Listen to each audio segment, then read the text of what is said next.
People just absolutely love walking amongst these old trees. There's another good woodpecker tree.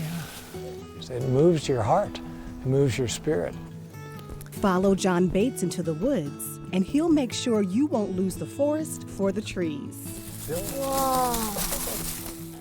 He will uncover hidden details. And you can age it by the distance between each one of the new stems. This was a good year. And illustrate the big picture. So we're in what's called a hemlock hardwood forest. John knows well that whole forests in Wisconsin have been lost, tree by tree.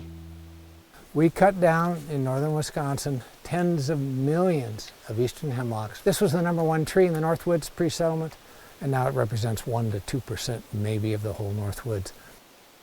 The Van Vliet Hemlock State Natural Area is one spot where these great trees still loom above, making this a rare example of remaining old-growth forest.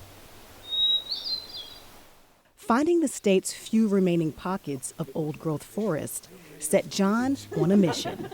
I just wanted to find all these places. It was an adventure. For me, it's joyful. It was exciting to find places that I didn't know about and to be thrilled by them. Thrills he shares on his tours The song is Sweet Tea. and in his guidebook. These trees are our living ancestors. They've been here for a very long time. These old trees tie history together. That time actually happened.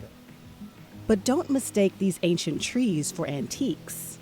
They're not something that fossilized that we're looking at in a drawer.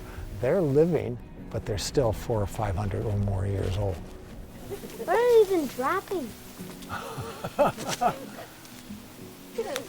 The hemlocks are living, breathing, So what are you getting? What are you finding? trying to regenerate. So what are these? They're hemlock cones, I think. Young hemlock cones right here. Old growth spawns new growth, a cycle of life that also means accepting death. When somebody dies, we mourn, we grieve, and rightfully so. But when a tree dies out here, is allowed to die, it has an ecological function that's really significant and should be celebrated. All those salamanders now living underneath there, all those white-footed mice and voles that are feeding the barred owl that was keeping you up.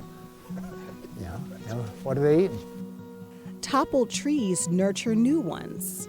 We'll see some old trees completely covered in moss and are called nurse logs because they're nursing along all these seedlings on top.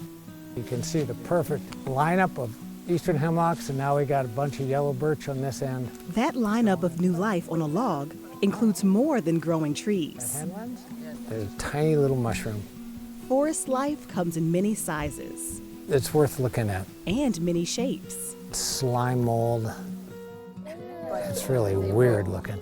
This is called doll's eyes because it looks like doll's eyes, right? This is white baneberry. Try to eat it, it will be the bane of your existence. A walk in the woods with John Bates includes lessons about the forest, but more importantly, lessons from the forest. So the values of old growth are many. You can feel peace here. And what's the value of that peace? Peace is one thing you can take from a walk in the woods. And that's something that John shares gladly. Let me pass that on. Opening up that space to them, to fall deeper in love with the natural world.